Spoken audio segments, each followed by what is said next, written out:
Hello there, and welcome back subscribers and new viewers to another sketchbook tour. It's been a while since I've done one of these. The last one I did was kind of like an in-between sketchbook because it was just a bunch of loose pages that I had sandwiched together. This one is a full one. The only difference is that it is half the size that it's supposed to be.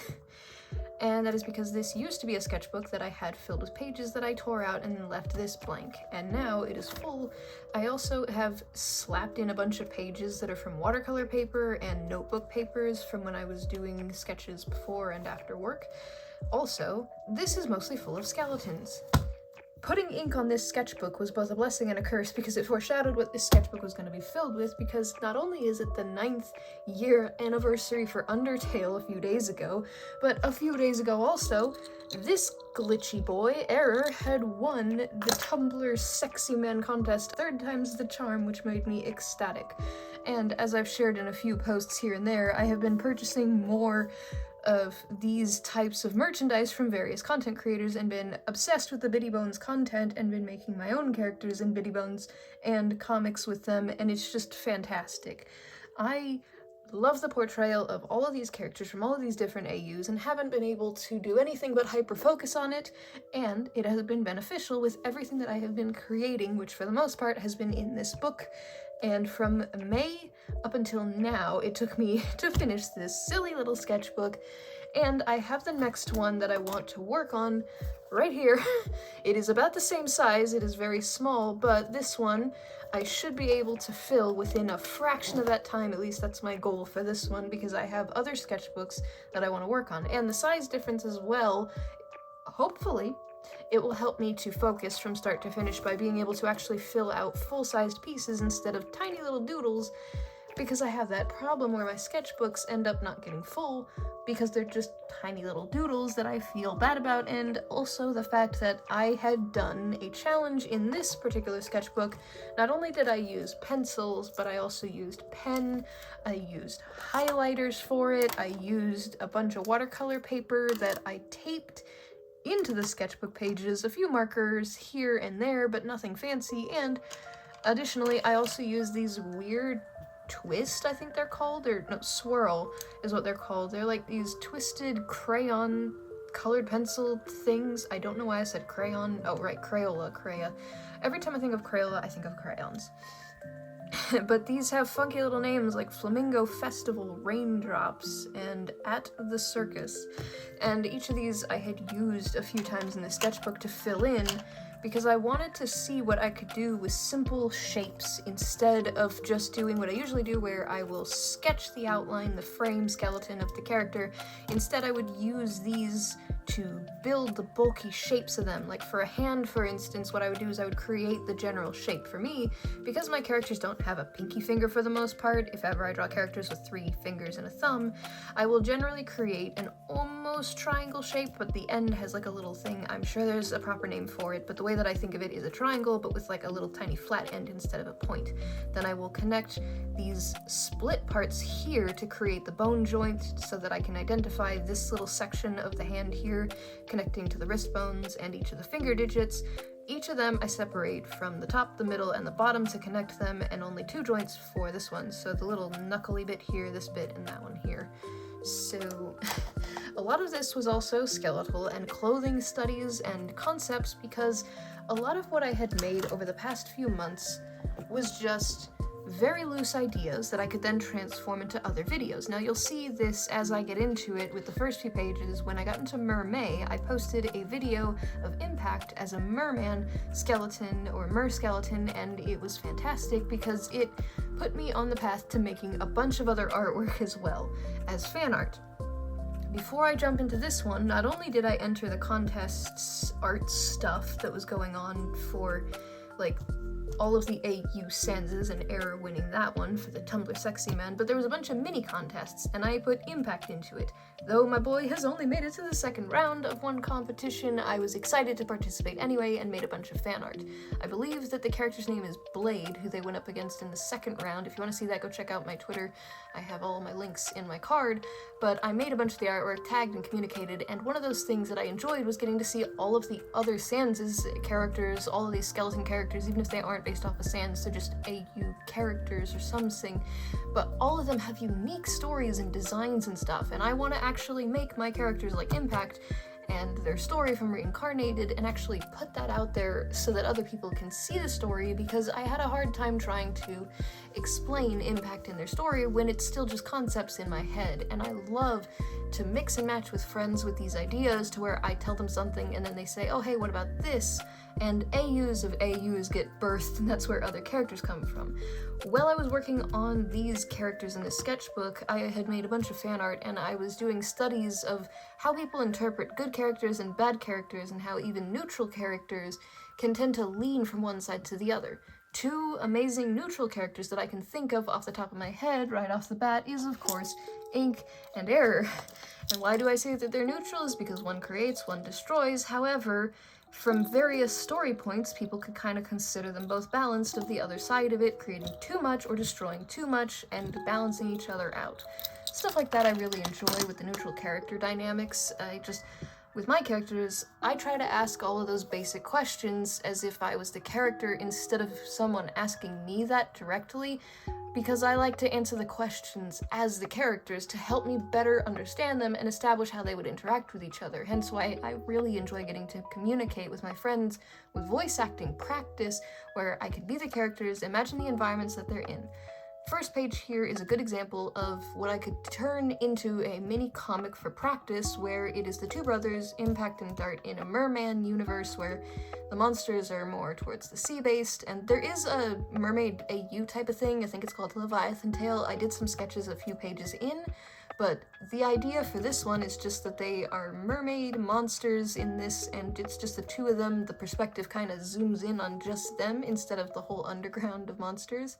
That's another thing that I really like about this, is being able to zoom in and hone in on specific characters' stories and being able to expand in different, like, slice of life, but without it sounding like a typical script of, here's what they do when they go grocery shopping, here's what they do when they're at home doing the dishes. It's more like Impact gets captured by a human, and his brother has to go look for him, so he goes onto various pirate ships and other places trying to find his brother. Meanwhile, his brother's just on a sandy beach being dragged ashore by another human who's after some of the shiny scales on their tail and stuff like that. Creating that lore, just that tiny little sliver of a world, reminds me of why I made Nexium, which is just a bubble of tons of AU ideas that I have from various human, anthropomorphic, animalistic characters that all just have their own adventures that don't have to be connected, separate from all the main stories. Another thing that I wanted to practice when I was working in the sketchbook is stylization and a way to make some of the stuff pop. Using the pencils and highlighters, I would outline the shapes first, and then I would add all the details, or I would do the sketch and then add an outline so that you guys could see it through my camera lens. Another thing with this is these illustrations, not all of them have been turned into digital pieces yet, but this one here is a good example. This was Impact that I did a really rough sketch for my mermaid illustration that I had made, and I added so much detail and rendering to the tail. I fixed the foreshortening on his arm. I fixed stencil fox instead of it just being a random human. I also changed the arm position. It is bent instead of straight, and I will try to add links if I can help it into the description for any related videos and other content, but the main thing is if you either scroll back a little bit to May, you can find it, and my other social medias, you can find these illustrations in full. The next few pages were just more experimental stuff, just kind of throwing out some of this. This was still around May. There was Calypso as a merman, there was Calypso just in regular, kind of just trying to experiment without using the actual colors of the character by using highlighter only. I also had tried to do other fan art pieces for fun before I went to work. This one was Killer Sans, sort of sitting crisscross applesauce, or at least I think that's how people still call that. Hand under the chin. I had a few cute ship ones where it's Horror and Dust, Dust and Killer, and then over here Horror and Killer. I think that's all three of them interacting with each other. I lose track of it, it's really hard. I can only really identify them by the main traits. Of course, like one's wearing the hood all the time, one has obviously the skull with the hole in the skull and then the eye socket thing. I don't know what to call that, the dripping eye sockets. Then we have my OC Dart here hidden underneath all that, where Dart is getting a hold of one of those like save points in determination. I'm still trying to figure out how I want it to look, but I thought 3 kind of like, or 4 little diamond shapes could fit for what I have in mind, since the world is based on a lot of reincarnation. All of the things change appearance-wise, so it's not gonna be as attached to the main world, but their memories from previous lives are shown through the scars. Like, ash bones for them in particular is one of the traits the brothers have. From their neck down to their spine that connects to the hip has these ash colors, mainly because Sans usually gets the slash across the chest, and then, well, Papyrus gets the butchery, you know, I'm not, you get what I mean. If you play the game from both ones or watch the game, you know what I'm talking about. It's just alternate universe stuff that I tried to connect into my own content so that I could take it and then separate it from the main stuff. I also really like this sketch that I did of Swap, because again, it's just all pen. You can see tons of mistakes that I actually like it. The messy feel, I started to like adjust to it the further in that I was working in this sketchbook. Another thing is, when I was using the pencils for this one here, the rainbow pencil things, these things, I tried to pick colors that I thought best fit, but for some reason the only one that kind of fits is with Dream with golden colors and Nightmare with the darker purples and blues.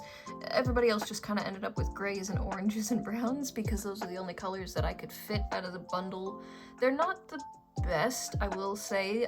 It's just so that I could have something to fill in the space. Same thing with when I did the highlighters, nothing in particular. I wasn't trying to aim for color choice, because that's a whole nother video that I want to cover, is how I actually choose to do my rendering versus how I thought people did rendering. There's a lot of videos that I have on the back burner and backlog that I want to do that I haven't had a chance to script out so that you guys can see my thought process in a clear way. I've also been trying to practice building up characters without the detail, just silhouette shapes and general form. It's really hard to explain the way my brain tries to get an image in my head if I don't have a good reference in mind and I'm trying to freehand it. There are a few free-handed skeletal practices that I did later on in the sketchbook. I was practicing, swatching some of the colors and the weird names that they have for the colored pencils. I also did more bitty bones of, we got Calypso and Impact. Not my favorite, but I do like this one out of the trio of them. I'm still trying to figure out bitty proportions. Again, I like the idea that the bitty bones range from the teeny tiny little ones that are about maybe 3 inches to maybe at most 6 inches for the bitty bones characters. I like that kind of idea. They're like soda can size. So essentially, I have a cup here. I don't know if it's seen on camera, but like they'd probably be like maybe that big at most. Tiny little things. Kind of like this little plush thing that I got here. They could be teeny tiny little. The next few sketches that I have here before I go on a complete tangent is from when I went to the museum for my birthday around June, where we had all these big dinosaur skeleton structures, and what better way than me practicing drawing skeletons than to go see them, but most of them were dinosaur. There were a few human ones, and it was very fascinating. I'm not sure if I covered a video on that, or if I just did like a little mini post on TikTok or something. I also had wanted to practice, because I'm gonna address this in this video, because I didn't address it in an older video. I love and hate the different ways to shade. Dashes, stippling, and scumbling are just one of the most frustrating ways. Hatching and cross-hatching still baffles me to this day. The blendy and smudge was the main one that I used just by default, and even trying to use different techniques of kind of just my own way, and the thickness and the closeness of the lines to get it, it was really difficult for me to actually keep a straight line. And my roommate, when I was in America, used to tell me this all the time. She's my best friend, and she told me how she was holding the pencil was kind of like this, I think. I could be mistaken, but the way that I used to hold it was a vice grip between these two and my thumb, and it would be straining. When I would do it like this, I'd always get these weird little lumps on my knuckle bit here, and it hurt after a while. That was because I was also doing this, where I was crushing my thumb to try and draw. Apparently the most relaxed way that you can do it is holding it loosely between the two fingers and loosely holding your thumb over it for a little bit of control, and instead of just using your wrist, you're supposed to use your whole arm from your elbow to your shoulder to get nice stuff. But I'm also used to digital or rotating the canvas instead of rotating my elbow and wrist and all that stuff. I don't know if that helps anybody else better understand it, because I still to this day don't understand it, but it's why sometimes my art can be super sloppy and messy, same with my handwriting, or it looks really good. Having that confidence as well, where you hold certain things with confidence instead of it being messy. For instance, if I'm sleep deprived and I'm trying to draw, it's going to be jittery. If I am healthy and happy, it's going to be so much better, but sometimes that can make for some good vent illustrations, I will say. On bad days, just drawing it out helps. These next two pages, this one was just practice, but these next two ones that I kind of threw in here I really enjoy, and I'll get to that in a second. But what I wanted to focus on with this particular one is, this is just with a lined piece of paper that I made, but I actually loved it so much that I slapped it in here because I've been using spare sheets of paper, and that's all you really need. I mean, this is probably like, what, 50 cents for these mechanical pencils in a packet.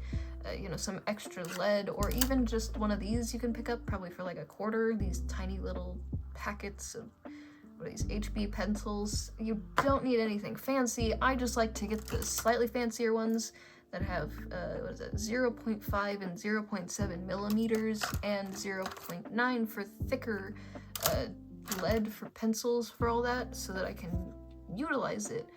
Line thickness with traditional art for me doesn't mix well, so I just stick with one solid line and shade it in to try and get the idea, or color it in. When I was working with watercolors for this one, especially with my character Cammy, I got into a good comfort zone when I was working on them, and they have become my favorite, and a new ship dynamic between another of my characters, which I'll get to on the next page, but Cammy has become a comfort character more so than any of the other comfort characters I have ever had, and I don't know how to explain it other than this page and another page further in the sketchbook just made me feel just like happy, bubbly vibes from them. And it's also because that's part of their personality. Generally, when I was thinking of what the water would be for the tops of their skull, it is watery-like, so they have high defense, so much so that their soul, the monster soul, is just attached to their scarf out in the open. High defense and good confidence and all of that, just a motivational boost all around. So every time I think I need some boost of confidence, I think of Cammy and I draw Cammy, and it's just one of those weird associative with the characters. Instead of a persona, it's more like a comfort character, if that makes sense. Another thing is I also have these 3 that have been added to the, God, what am I up to, like 7 or 8 skeleton characters recently? Cove and Cammy are now boyfriends, and I don't know exactly what to do with them other than the fact that at the moment they are the opposites attract dynamic, and I'm working on comics for them because these are all part of the Nexium world that I created, where all the AUs are just kind of splooshed together, where I have furry characters and human characters that don't have a story, and they're all part of it. Gray has slowly been climbing up to another one of my favorites because I've been establishing their personality, where they have a determination-filled parasite thing. It's not sentient, it's just that it's unstable. It's not like how Fresh Sands works, where it hijacked a body. It's just Gray is in control most of the time. It's just that they have this constant burning feeling on their soul because there's determination in the form of a parasite with 4 tendrils that they can somewhat control, but when it gets unstable, it's just essentially like an uncontrollable weapon on your back that's attached to you. Vale has the least amount of story established, other than the fact that, like, they have serious moments where they go into a hero protective mode, where they just kind of start to think that they can save everyone and everything, because before they ended up in Nexium, they remember that they were about to save their friends, family, all that good stuff, and just bam, like that, because I needed character lore for them, and I wanted to establish that they have the drive to be a hero. Hence why they have this star cape and other things, because when they discovered about the multiverse in all these different ways, they wanted to find a way out of Nexium to travel. But that's as far as I got. Also, here's Cammy as a biddy who tripped over a pencil, because I thought it would be funny. This page, I love it and I hate it at the same time. I don't like to leave pages with just one thing on it, but this one was just bones from memory as loosely as I could, and this is the fastest I've ever sketched something. I think I spent like maybe at most 20 minutes on it, but from start to finish, it looks like pretty much a ribcage, the spine and the hips. And the hips are the most difficult thing I have ever had to draw because I have to remember that it is roughly speaking 2Dified of a 3Dified thing, where the tailbone and the hips and the way this curves and everything is all 3D like the ribcage, but it's hard to tell when it's flat. Another thing with these sketches on the next few pages were I was exhausted at this point. I think it was somewhere around July that I was filling in these.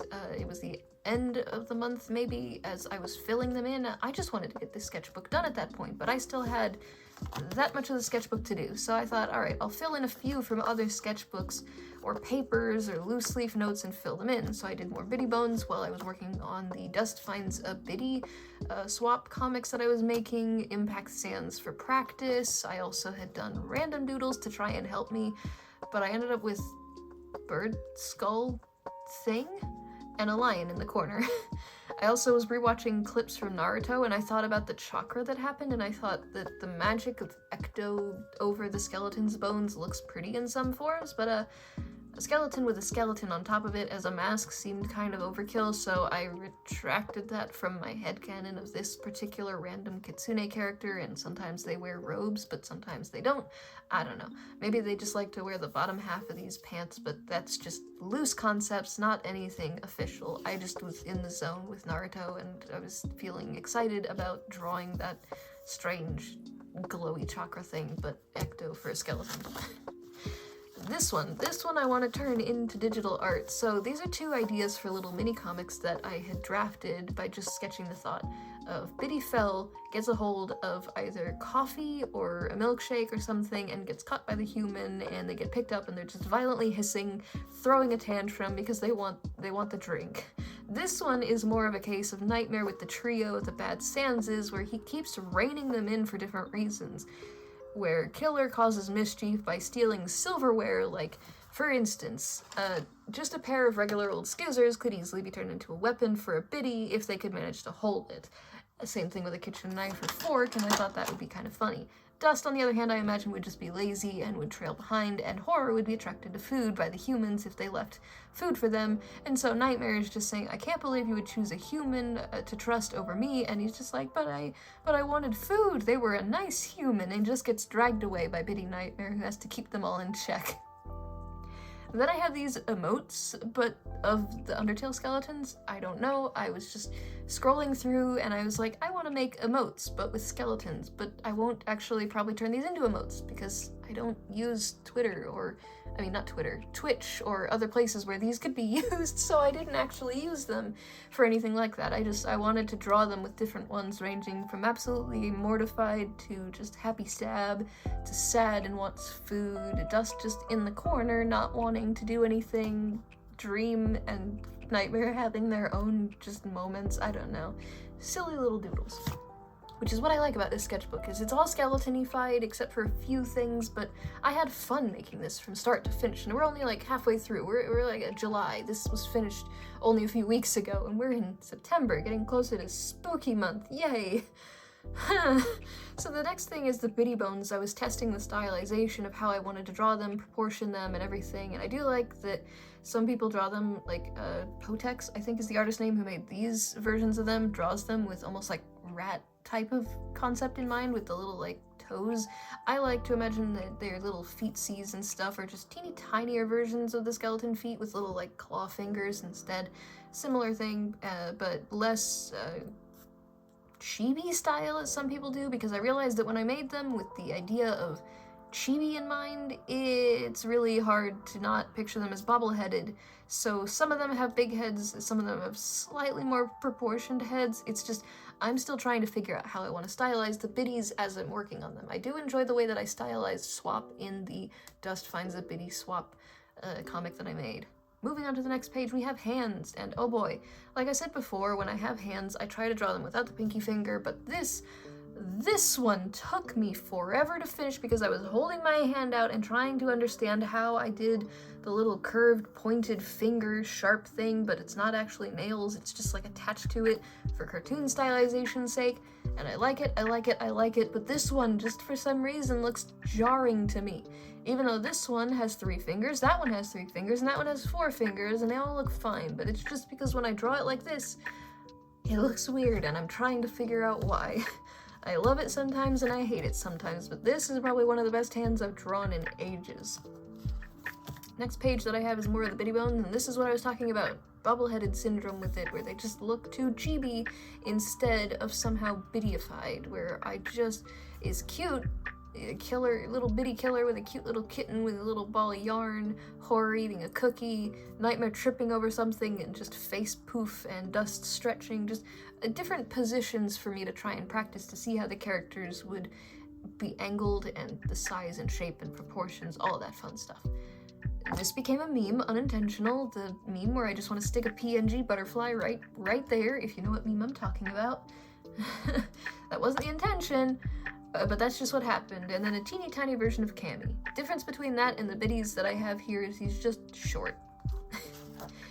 Okay, so this next one is just a silly one. It is literally just error meeting Vale, and Vale speaks way too open and honest of just like, so, you hate AUs, but you yourself are an AU, and you obsessively make puppets based on these AUs, so without the AUs you wouldn't have this puppet collection, nor would you exist. It's just really silly, and he's just like, would you just shut up already, Anomaly?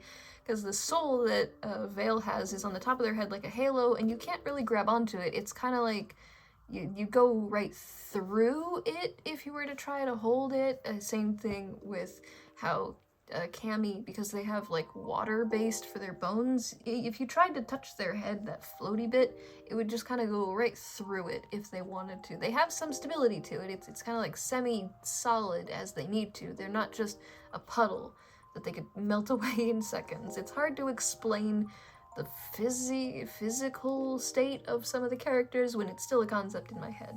This next page was just me testing masks for something else with human characters that I have, which I don't remember if it was called The Prophecy in the Veil, but it's another story that I'm working on that probably won't be developed for a while. Most of my stuff is on pause while I've been hyper-focused on the skeletons. Another thing with these skeleton characters that I wanted to try to flesh out before I added another new character, we'll get to him in a minute, was I wanted to kind of imagine the questions that I would ask these characters of like, how would they interact in a state of panic, happiness, all that good stuff. That's something that I love to establish for the world and everything is, I haven't been doing that enough, and this sketchbook has helped me to establish that as much as possible, of like, how would they interact to seeing a friend or a stranger and they don't want to hurt them, or other things like that. Random skeleton in a big old comfy blanket. This is Buckthorn, a new character of mine, just a really quick concept where I had randomized another character, same as I did with these other characters, and they have these flowers that reminded me of echo flowers if they were just kind of a test gone horribly wrong mixed with magic, and it fused to their sockets, and it affects their magic, so they now have these like ecto mixed with plant, mixed with other bone magic kind of like vine attacks, Gaster Blaster mixes and all that. And speaking of Gaster, something you'll see with another drawing that I did a little further in is they are not supposed to be a Sans or even a Gaster or even a Papyrus, but they are leaning more towards a Gaster based because they're much taller, they're more sciencey based. They went from being optimistic and cheerful and friendly to super serious, and if results don't show, they don't care. If results do show, they care in a more specifically strict way. They are really pessimistic about everything instead of optimistic. If it doesn't yield results, they will be very upset. They will also put their workers into pretty dangerous situations for the sake of results. This page is just a really quick background practice. It wasn't the greatest, it was just me being bored, a fairy, and Vixie, who I haven't drawn in months. I can still draw her, but oh boy, I need to really rework that for the comic before I even think of bringing that comic off of hiatus. For those who don't know, that is the Dawn of Gales that I made a bunch of chapters for, or episodes for, on Webtoons, but I had to put it on hiatus as I was developing my style and everything, and I realized that I was way too overly optimistic and gave myself way too much on my shoulders, but I'll be getting into that in another video here soon. Then I did some fan art of Reaper and Gino because they're adorable, and a Biddy Reaper in trouble. And I just like the idea that Biddy Reaper doesn't actually have feet, but more like a little ghost tail, and just hovers around and flaps their little wings. I have seen other concept art, and I adore it, and there is more Biddy Bones Reaper in this sketchbook a little further in, but then we have me testing a bunch of pens. Now, I've shared that I use like the ballpoint pens from time to time, but I like these that have multiple different colors because then I can overlap them. And some people can do it really well.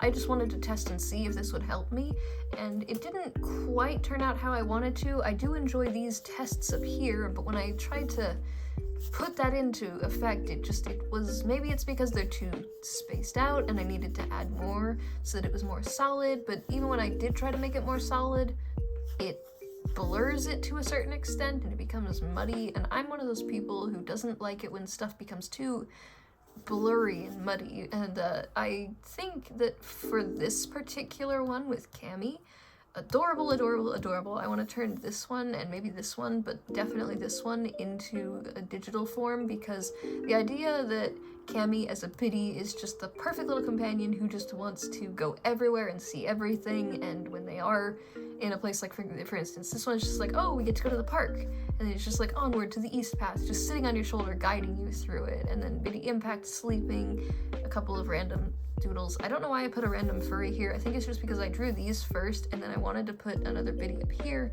and over here, but I ended up just drawing this and the Impact just in the corner grumbling about something. Then the more obscure sketches continued. Random crazy-eyed furry creature here. Don't know what that's about. Probably a sleep paralysis demon. I don't know. A fox in super simplified form. I think this is a mouth, eyes, and snake versus furry, but with like snake shape? I don't know. And random killer here.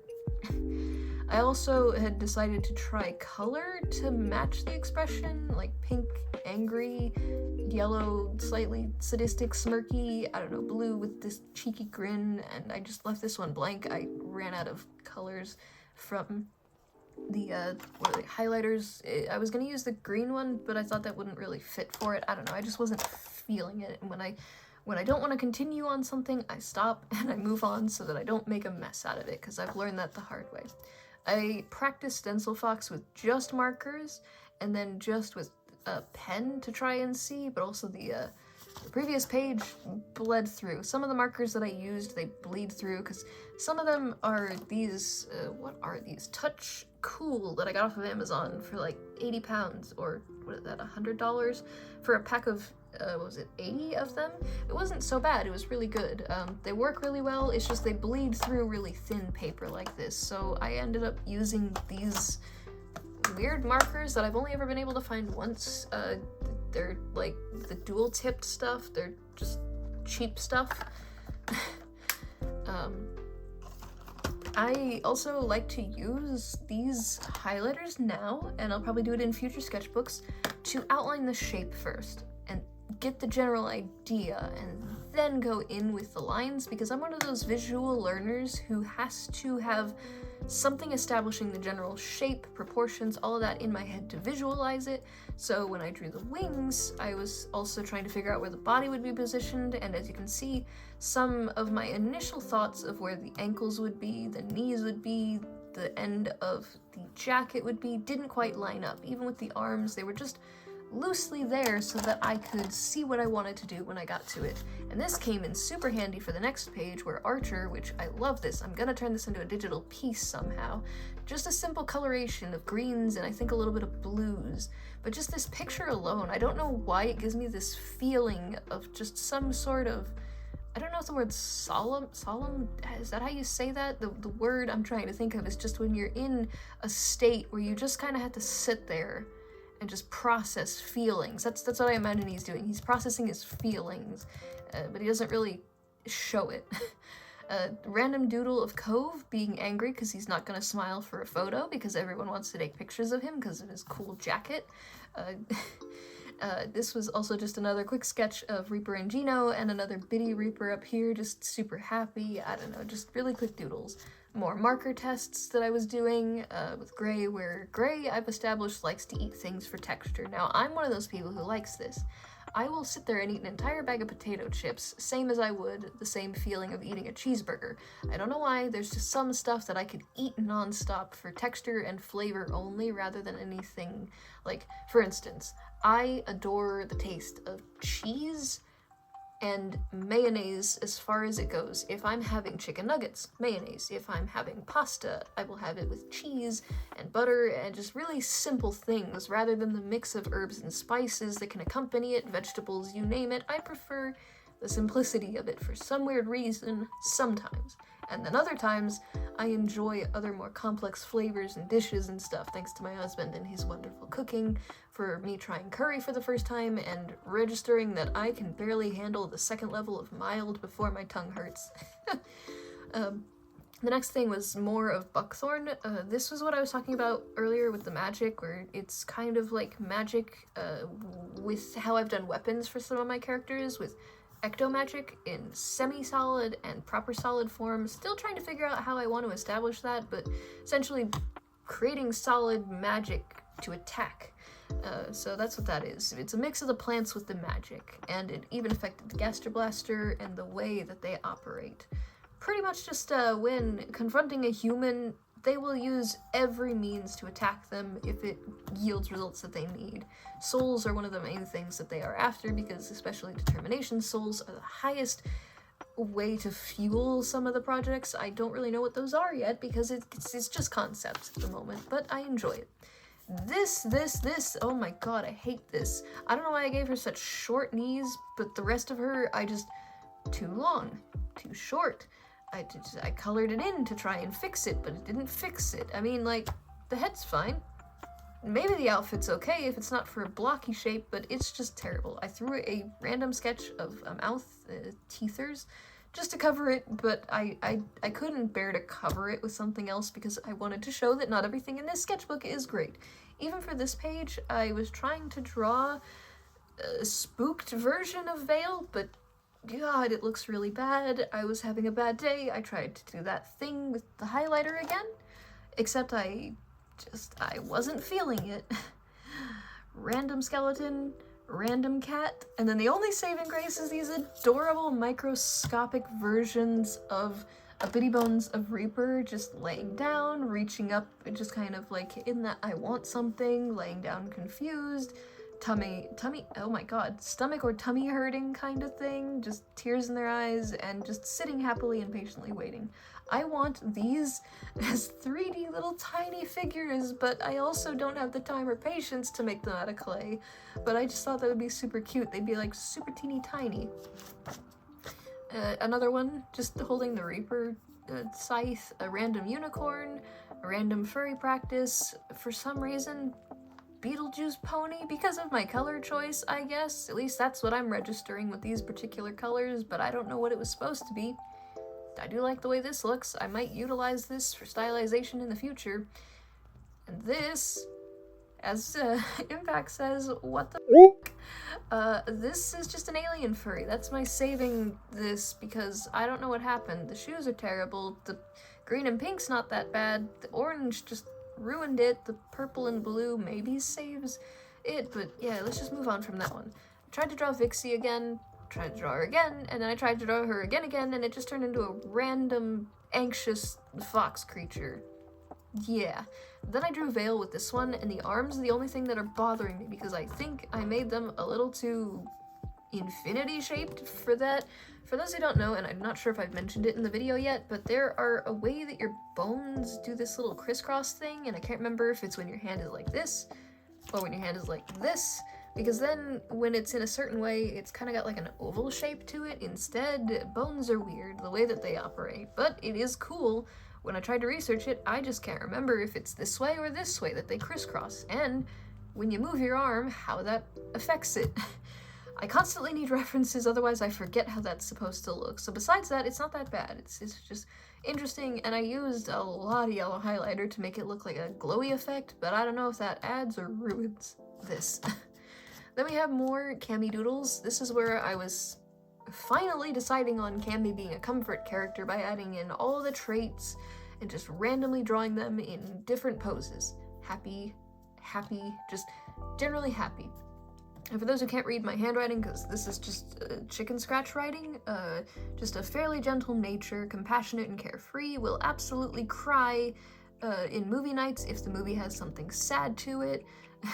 For instance, like The Lion King or Bambi or anything like that, has a sort of softer voice with a patient attitude, and to their close friends will offer emotional support. Sorry, trying to read my own chicken scratch while having dyslexia is awful. This is why I don't read my own handwriting for scripts, and even when I type it out, I get confused because I'm reading something where I start from the left, work my way to the right, but somehow end up in the middle. I don't know why. And my eyes do this thing where they crisscross somehow, so everything becomes fuzzy and blurry if I don't blink to reset it. I don't know what the name for that is, but there is something that does that, and it's not good to do because you're zoning out, and it can be very bad, apparently. I don't remember where I read that, but I know I read that somewhere, and I was told that I should probably not zone out and do that when I'm reading and it gets all blurry. Another quick note about them is that they will refuse to fight. They have high defense, and it can kind of conflict with some things because they kind of boast a lot about their defense of things, and they act a little bit giddy and childish about it because they're just like, you can't hit me and it won't do any damage. But when things get tough and serious, they're not invincible, so that's when they get serious, but they're mostly happy about the way that they do things. They're adventurous, and they like a mix of silly but serious when they need to be. I don't know what happened with these 2 pages. I decided skeletons were enough today, so I drew anxious elf or something with pointy ears. I don't know what they were supposed to be, but I just drew anxious girl, and Sonic, because I wanted to see if I could freehand Sonic from memory, and I did, but I don't know how good it is because that hand is still bothering me. That one's pretty good. The shoes look alright, but I also used I used yellow highlighter with blue highlighter, and it created green, so yeah, that makes Sonic look a little sickly here, like he's radioactive or something. And then there was some bleed through on the other page, so I did it for both of them because there's bleed through on both of these. I just drew Sonic getting anxious and sitting near one of those bubble things in the game that gives you like the breath so that you don't have that panic sound of just like dit dit dit dit dit or whatever it's called, whatever it sounds like. Calypso in a different stylization test. I don't know what I did here, but I like it. But I've yet to be able to replicate it, so I need to do a style study of my own style to try and get this, because I like this. Whatever I did with this, I like it. We're only a few more pages away from the end of this sketchbook, and these pages get progressively more panicky, because I wanted to fill this up nicely. I covered up this because this was a really nice sketch I did in a different sketchbook. I cut it out and put it in here. I don't draw humans that often, but when I do, and they look good, I like it. And then Chow Abomination next to Sonic Doodle, which wasn't that bad, but the Chow accidentally had too small of a head, then too big of a head, and I tried to do all this stuff, it didn't turn out great. Oh, and this little piece here was just from another sketchbook, but it looked really bad, trust me. You don't want to see the full thing because, well, I cut it up, and that's why this one was the only salvaged piece from the sketchbook. And we have Gray here with just a super quick anxious doodle again. Then we have more random sketches from a mini sketch notebook that I took with me. This was Concept's early ones of Dust finding a Bitty Bones of Swap, and I don't know what sort of stylization I did here, but he looks a little chunky and it's adorable, and just Panic to Dust, like, what are you? Cammy, again, just a quick little doodle, trying to, I think, replicate that previous style from this, but still can't quite figure it out, not sure if I did. And hands, more hands, Bitty Swap, a bunch of skeleton skull practices, hands, practicing proportions of guys that are bulky and buff versus guys that have a little bit less bulk. Yeah, that's all that's on this one here. Random human, maybe elf, I don't know, fairy. I don't know what to distinguish some of the humans I draw sometimes as. We have, I don't remember if this is supposed to just be Sans freaking out or if that was a specific Sans. Then on the back side we have an adorable Sans and Fell custard ship. Then we have random Sonic version of one of my characters. I don't know if that was supposed to be Stencil Fox as a Sonic character. There was a fair few things that I threw in here. Rose that I did here, skeleton practice, again to try and test how I would draw from the shoulders down. It's not that bad, I really like this one. Skeleton anatomy, I'm slowly learning, trying to figure out the proportions, but I like it.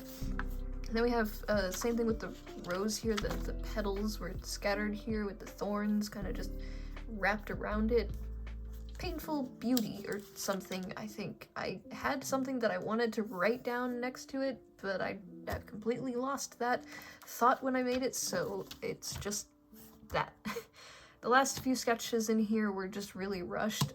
We have random furry character that I was testing some pencil on. This one, I am so angry. This looked cooler with the sketch, but then I colored it in, and then I added some highlighter, and it just... I don't know what these stains are. I don't know if maybe I was eating something, but there's random stains as well. And then this is around the time when all the contest stuff between the different Sanses were and who I voted for. And I clicked too quickly on some of them. I meant to click on some of the characters over the other characters, like ARZ Sans versus Lust Sans. As much as I like Lust Sans, I wanted to support ARZ Sans, but alas, they lost to Lust in the first round, and then another one was, what is that? I think that was Insanes? I don't know how to pronounce their name versus Crossbones, and as much as Crossbones is unique, I wanted to vote for the other character. I felt so bad, but I did vote for Error all the way through to the end, and I wanted to draw art of some of the other characters. Like, this one was just like, it was supposed to be a pun, not literal, where death is inevitable, so he's just trying to win, but he lost the votes to Nightmare, and he's just like, you dare challenge the king since he's the self-proclaimed king of negativity and all that. And then this one was just a really rough idea of Error versus Killer, because he's just like, oh, you can't beat me and stuff like that. I just